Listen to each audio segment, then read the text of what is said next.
Today I want to talk about a disease that has had a major impact on humanity. Since humanity's earliest days, we've been plagued by countless disease-causing pathogens. Invisible and persistent, these microorganisms and the illnesses they incur have killed more humans than anything else in history. But which disease is deadliest varies across time and place. Because while the march of progress has made us safer from some infectious threats, human innovation often exposes us to surprising new maladies. Our tour of history's deadliest diseases begins when humans lived in small hunter-gatherer communities. The illnesses these pre-agricultural nomads encountered most likely came from the various animals they ate, and the soil and water they interacted with.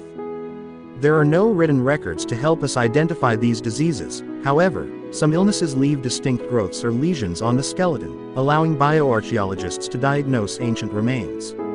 And researchers have found that bones from this era suggest the presence of tuberculosis and treponal infections.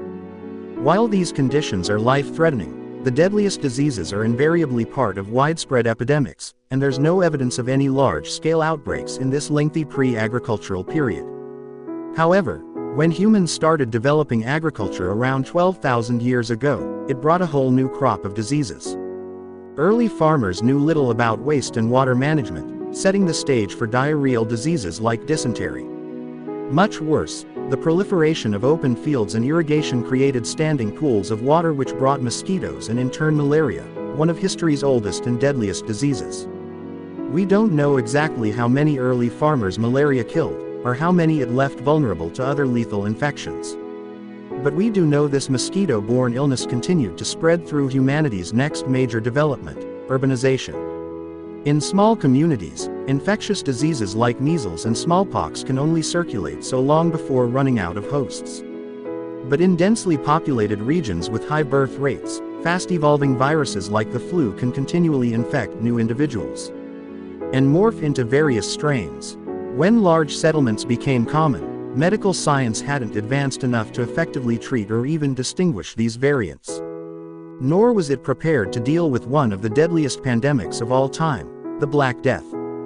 From the 1330s to the 1350s, the bubonic plague swept Asia, Africa and Europe, reducing the global population from 475 million to roughly 350 million. Like most Afro-Eurasian diseases, the plague didn't cross the Atlantic until Europeans did in the late 1400s. But at the height of the plague in Europe, Asia, and North Africa, infection was almost guaranteed. And the plague's fatality rate ranged from 30 to 75%. However, the illness wasn't equally distributed among the population. Many wealthy lords and landowners were able to stay safe by hiding away in their spacious homes. As medical knowledge became more robust, this kind of class disparity began reflecting who had access to medical care. And that divide became particularly apparent during the reign of our next deadly disease. By the beginning of the 19th century, tuberculosis was already one of the most common causes of death in Europe and the Americas. But the Industrial Revolution led to working and living conditions that were overcrowded and poorly ventilated, turning TB into an epidemic that killed a quarter of Europe's adult population. The unhealthiest environments were largely populated by impoverished individuals who often went untreated, while doctors provided wealthier victims with the era's most cutting-edge care. Throughout the 20th century, vaccines became common in many countries, even eradicating the centuries-old viral threat of smallpox. The advent of vaccination, alongside improvements in nutrition and hygiene, have helped people live longer lives on average.